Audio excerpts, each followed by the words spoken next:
setiap tahun perancangan penambahan pemasangan CCTV itu akan dilakukan pada tiap-tiap tahun dalam bajet yang akan ditentukan pada masa-masa yang akan datang. Dan selain daripada itu, Yang Berhormat, seperti yang saya sebutkan tadi, pemasangan CCTV ini bukan sahaja menjadi tanggungjawab kerajaan di peringkat persekutuan melalui KPKT dengan kemudahan peruntukan yang kita selalu turunkan kepada pihak berkuasa tempatan. Saya harap supaya pihak kerajaan negeri juga dapat mengambil inisiatif yang sama supaya kita dapat tambahkan lagi bilangan-bilangan CCTV yang perlu kita letakkan dalam kawasan-kawasan persekitaran selain daripada kawasan-kawasan hotspot yang ditentukan oleh pihak PDRM. Terima kasih, Yang Berhormat. Ya, saya jemput Datuk Dr. Nek Mazlan bin Nek Muhammad. Assalamualaikum warahmatullahi taala wabarakatuh dan salam sejahtera. Soalan saya nombor 6. Sila Menteri. Terima kasih Datuk Yang di-Pertua. Terima kasih kepada ahli yang berhormat Pasir Putih di atas soalan yang dikemukakan. Datuk Yang di-Pertua, untuk makluman ahli yang berhormat, projek menaik taraf Jalan Pasir Putih, Gong Kulim, Tok Bali, Pasir Putih, Kelantan telah dimulakan pada 1 Februari 2006 dan sepatutnya disiapkan pada 28 Mac 2010. Walau bagaimanapun, kontrak asal projek ini telah ditamatkan pada bulan Julai 2010 dengan kemajuan fizikal di tapak semasa penamatan ialah 73%, iaitu bersamaan nilai 40.7 juta ringgit daripada 56 juta harga kontrak asal dengan izin. Sehubungan itu, Jabatan Kerja Raya JKR telah melantik kontraktor yang baru pada bulan April 2011 dengan harga kontrak sebanyak 49 juta. Kontrak ini sepatutnya disiapkan pada bulan Februari 2014, namun demikian kontrak ini juga terpaksa ditamatkan pada bulan November 2013 berikutan masalah kelemahan kontraktor. Nilai kerja yang dilaksanakan sehingga kerja penamatan ialah 27.4 juta atau bersamaan 55% kemajuan fizikal. Untuk makluman ahli yang berhormat, JKR ataupun Jabatan Kerja Raya pada masa kini sedang dalam proses melantik kontraktor penyelamat yang baru bagi meneruskan baki kerja yang terbengkalai itu. Berdasarkan perancangan, kontraktor yang baru dijangka akan memasuki tapak pada bulan April atau Mei 2014 dengan tempoh siap kerja selama 6 bulan. Anggaran kerja kontrak untuk baki kerja ini ialah sebanyak 20 juta. Datuk Yang di-Pertua, sekian sahaja jawapan saya. Terima kasih. Ya, Pasir Putih. Terima kasih Yang di-Pertua dan terima kasih Timbalan Menteri. Untuk soalan tambahan, nampak gaya lebih kurang 10 tahun untuk menyiapkan jalan yang lebih kurang 10 km lebih sikit saja. 1 kilometer 1 tahun. Itulah nasib kita di Kelantan. Projek-projek kita ni selalunya lambat. Dan masih ada lagi 5 jambatan daripada Kota Baru, Pasir Putih sampai ke Jetih yang sudah disiapkan lincongan, tetapi jambatan itu 4-5 tahun tak dibuat lagi. Jadi itulah nasib kita. Nasib kita boleh dikatakan kesianlah. Orang Kelantan ni minta tolonglah, percepatkan. Satu lagi ialah lebuh raya di Kota Baru ke Kuala Kerai juga kita minta tolong cepatkan, dan lebuh raya Pantai Timur juga minta tolong dipercepatkan. Sebagaimana kita ni rakyat Kelantan ni sentiasa mengharapkan pertolongan daripada kerajaan pusat. Soalan tambahan saya, dengan kita memilih yang dipilih, kontraktor yang dipilih tadi, 2 kontraktor dipilih tetapi tidak melaksanakan tanggungjawab mereka dan ditamatkan. Persoalan saya, adakah syarikat-syarikat ini disenarai hitamkan? Bukan hanya syarikat, tapi soalan saya ialah ahli-ahli lembaga syarikat itu juga disenarai hitamkan. Adakah mereka ini sudah disenarai hitamkan supaya jangan mereka ini mendapat lagi kontrak-kontrak di tempat-tempat lain oleh pihak kementerian? Terima kasih. Ya, Sila Menteri. Terima kasih ahli yang berhormat di atas soalan tambahan yang dikemukakan. Ahli yang berhormat, sebenarnya kerajaan pusat tidak pernah menganaktirikan Kelantan. Ya. Yang berhormat jelas apa yang dilaksanakan di bawah rancangan Malaysia yang ke-10 khusus untuk Kementerian Kerja Raya sahaja. Yang berhormat, kerajaan telah meluluskan peruntukan sebanyak 400 juta. Dan ini terbukti dengan pembinaan Jambatan Sultan Yahya Putra dengan kos 180 juta, dan seperti yang dikatakan oleh Yang Berhormat tadi, iaitu menaik taraf jalan Kota Baru ke Kuala Kerai, ya, kita akan mulakan dengan fasa ataupun package 1B yang akan dilaksanakan, iaitu Pasir Hor ke Kadok sepanjang 70 km dengan kos 220 juta. Yang Berhormat, ya, ini hanya merujuk kepada projek infrastruktur jalan-jalan dan jambatan-jambatan sahaja, tidak termasuk peruntukan daripada kementerian yang lain, termasuklah Kementerian Luar Bandar dan sebagainya.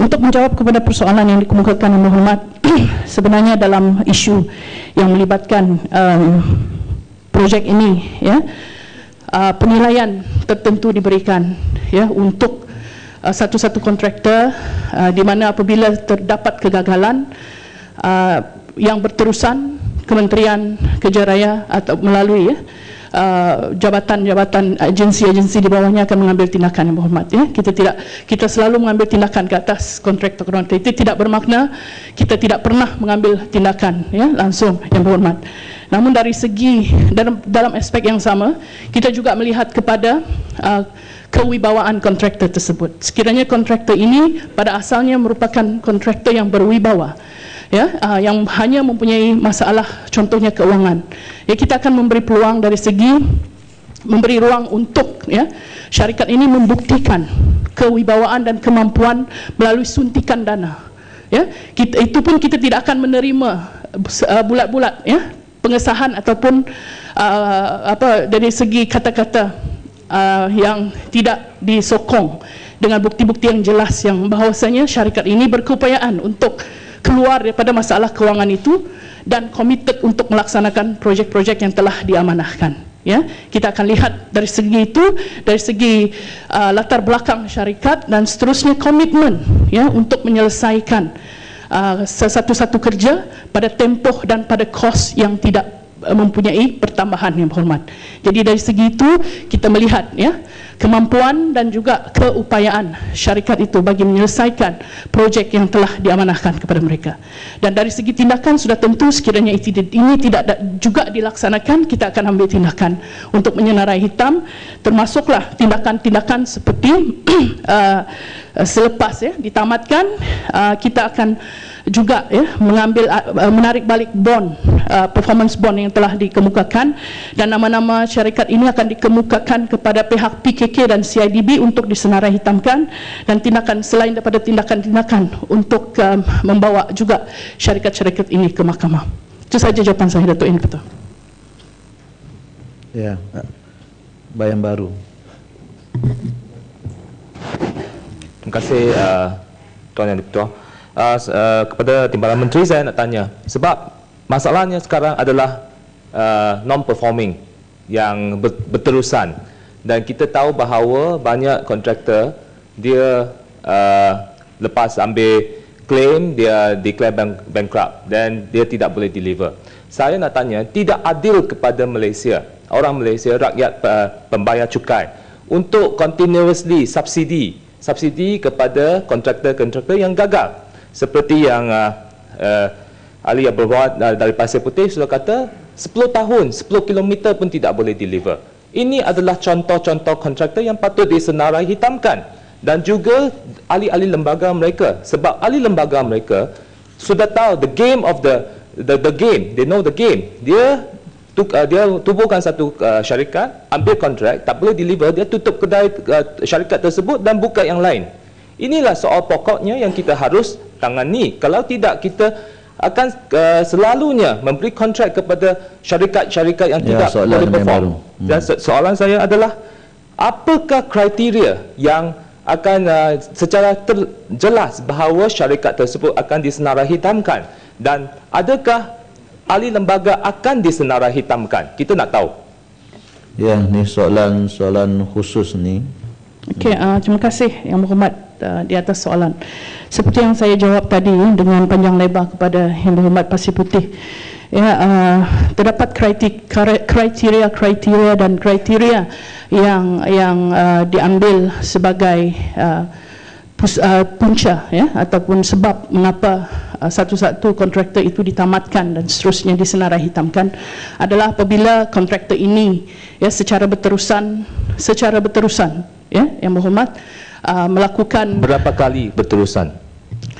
secara berterusan berulang kali, Yang Berhormat, ya, lebih daripada sekali, lebih daripada 2 kali, tindakan akan diambil di mana setelah ditamatkan, setelah satu-satu projek itu ditamatkan, selalunya kita tidak terus tamat dan terus ambil tindakan. Kita akan bagi ruang dahulu, Yang Berhormat, seperti yang saya katakan tadi, ya, kita akan bagi ruang untuk syarikat-syarikat ini meyakinkan dan seterusnya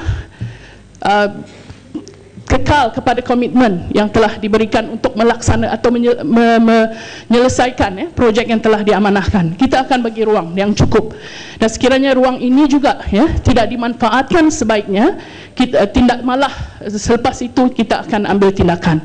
Dan untuk pengetahuan Yang Berhormat, kita banyak mengambil tindakan-tindakan ke atas kontraktor-kontraktor yang tidak berwibawa ini dan tidak mampu untuk menyelesaikan kerja-kerja. Dan saya akan memberikan Yang Berhormat ya contoh-contoh secara bertulis ya, di mana tindakan yang tegas diambil oleh pihak kementerian ke atas kontraktor-kontraktor yang bukan saja tidak mampu untuk melaksanakan projek-projek yang telah diamanahkan, malah telah melakukan banyak kesalahan-kesalahan ya, Menteri belum jawab ahli lembaga syarikat. Adakah mereka akan disenarai hitamkan? Terima kasih ya. Cukuplah Menteri, cukup. Tak boleh berdialog. Okey, saya jemput Datuk Nur Ehsanuddin bin Muhammad Harun Rashid. Terima kasih Datuk Yang Dipertua yang saya hormati. Soalan 7, pertanyaan Kota Tinggi. Sila Menteri. Datuk Seri Yang Dipertua, terima kasih di atas soalan. Pemantauan bagi memastikan maklumat kerahsiaan di kawal selia sentiasa menjadi agenda utama. Pejabat Ketua Pegawai Keselamatan Malaysia KPKK, Jabatan Perdana Menteri yang bertanggungjawab memberikan khidmat nasihat, mempertingkatkan sistem keselamatan perlindungan di semua kementerian, jabatan, agensi kerajaan dan badan berkanun di peringkat persekutuan dan negeri. Pejabat KPKK telah menjalankan Inspektorat Keselamatan Perlindungan termasuk Inspektorat Mengejut bagi memantau dan mengenal pasti kelemahan serta memberikan khidmat nasihat meliputi aspek keselamatan fizikal, dokumen dan maklumat, keselamatan peribadi serta keselamatan perlindungan sekretarian ICT untuk mengelakkan sebarang pelanggaran keselamatan yang mengakibatkan kebocoran rahsia rasmi kerajaan. Selain itu, di setiap jabatan dan agensi kerajaan telah ditetapkan untuk melantik Departmental Security Officer DSO, Chief Information Officer CIO, Information and Communication Security Officer ICTSO untuk sama-sama bertanggungjawab memantau bagi memastikan maklumat kerahsiaan jabatan ataupun negara sentiasa diberikan kawalan. Mana-mana penjawat awam atau mana-mana pihak yang terlibat urusan rasmi dan rahsia rasmi kerajaan yang cuai, lalai atau di dalam semua perbuatan mengakibatkan pelanggaran keselamatan yang membahayakan perkara rasmi dan rahsia rasmi dan melanggar peruntukan Akta Rahsia Rasmi Kerajaan tahun 1972, pendakwaan di bawah Akta Rahsia Rasmi tahun 1972 atau tindakan tata tertib boleh dia ambil terhadap mereka. Sekian, terima kasih. Ya, Kota Tinggi. Yang Dipertua, Akta Rahsia Rasmi 1972, saya nak tanya kepada Menteri, berapa ramaikah penjawab awam yang telah dikenakan tindakan? Dan berapa pula yang melibatkan penjawab awam yang telah bersara? Ada juga kita tahu menjadi ahli politik sebagai kejayaan baru selepas bersara, iaitu bernaung kasih politik lah. Tak apalah tu, semoga berjaya. Cuma ada juga dulu dalam kerajaan buat keputusan sama-sama.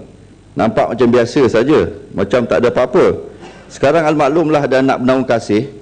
Tuan Yang Dipertua, orang bernaung kasih ni puncak tertinggi sanggup didaki, lautan dalam sanggup diselami. Termasuklah membelakangkan Akta Rahsia Rasmi, membocor rahsia untuk keuntungan parti demi kepentingan diri. Kota Tinggi mohon jawapan Menteri. Ya, sidang Menteri. Ya. Tan Sri Yang di-Pertua, Datuk Yang di-Pertua, soalan bermadah tetapi serius ini, jawapannya adalah seperti berikut. Pertama sekali, mereka yang telah melanggar kesalahan di bawah Akta Rasmi 1972, Seksyen 3, penalti bagi pengintipan. Jadi bagi mereka yang mengintip ini bermacam-macam tuduhan yang boleh kita bawa, dan maka seorang yang melakukan suatu kesalahan boleh dihukum penjara seumur hidup. Jadi pengintip-pengintip dan juga lalaian pihak yang menjadi ejen kepada pengintip, dia boleh menghadapi hukuman yang demikian rupa. Yang keduanya ialah di bawah Seksyen 8(1), iaitu menyampaikan rahsia rasmi dengan cara yang salah. Ini termasuklah menyampaikan, menggunakan, menyimpan dalam milik, tidak menjaga rahsia rasmi dengan cara yang berpatutan atau bertingkah laku sehingga membahayakan keselamatan sesuatu rahsia rasmi. Penjara tidak kurang daripada 1 tahun, tapi tidak lebih daripada 7 tahun. Ini termasuklah penjawat awam yang telah bersara, ataupun orang awam yang tidak menjadi penjawat awam tetapi menyimpan rahsia rasmi kerajaan, dia boleh dihadapkan mahkamah di atas 8(1). Cumanya sehingga kini tidak ada penjawat awam yang telah dihukum, yang telah dibawa ke mahkamah di atas dua-dua akta tersebut. Kebanyakan mereka ialah yang bersalah di bawah tindakan tata tertib, terdiri daripada kesalahan akta dadah berbahaya atau penagihan dadah berhubung dengan hadiah, keraian, pemunyaan harta, menyenggara taraf hidup lebih daripada emolumen, keberhutangan kewangan yang serius, pekerjaan luar, kenyataan awam, aktif dalam politik tanpa kebenaran. Itu pun satu saja kita tindakan, gangguan seksual, kekeh mahkamah dan juga lain-lain. Jadi yang ini belum lagi dibawa untuk disabitkan kesalahan di bawah 91 dan juga di bawah Seksyen 3. Jadi di bawah 81 dan juga di bawah 9(2). Belum lagi dibawa. Tetapi kita mengambil perhatian serius di atas kebocoran rahsia rasmi kerajaan. Sama ada penjawat awam itu masih bekerja ataupun sudah bersara, kita akan ambil tindakan dan kita sedang menyiasat dengan terperinci. Jadi mana-mana pihak yang menyimpan rahsia rasmi kerajaan, eloklah menutup mulut dan tidak berbuat apa-apa, sebaliknya boleh menyerahkan balik. Tapi kalau mereka menyampaikannya secara terbuka, sama ada dalam ceramah ataupun lain-lain lagi, termasuk menyebarkan kepada orang ramai, mereka akan menghadapi tindakan undang-undang yang kita tidak akan bertolak ansur mengenainya, sebab kita lihat kerajaan boleh kacau bila, keselamatan boleh terganggu kalau kita biar perkara ini berterusan. Jadi bagi mereka yang telah pun seronok dengan menyebarkan maklumat, sabar sekejap, satu hari tidak lari gunung dikejar, hilang kabus tampaklah dia. Ya, Kepung. Betul, soalan tambahan. Adakah yang bermakna sedar bahawa itu cara untuk membuat pengintipan ni adalah sangat canggih dengan itu ICT dan sebagainya? Apakah dasar dan kerajaan dan langkah kerajaan untuk membendung ataupun menangani masalah pengintipan ICT ini? Ya, Sila Menteri. Saya telah jawab dalam jawapan bertulis pada masa lepas. Saya akan sampaikan jawapan bertulis kepada Yang Berhormat berhubung dengan langkah-langkah yang kerajaan ambil untuk menghalang pengintipan menggunakan ICT. Saya dah bagi jawapan dalam parlimen yang lepas, jadi saya akan bagi jawapan rasmi biar kita lihat bagaimana kita nak halang perkara-perkara ini.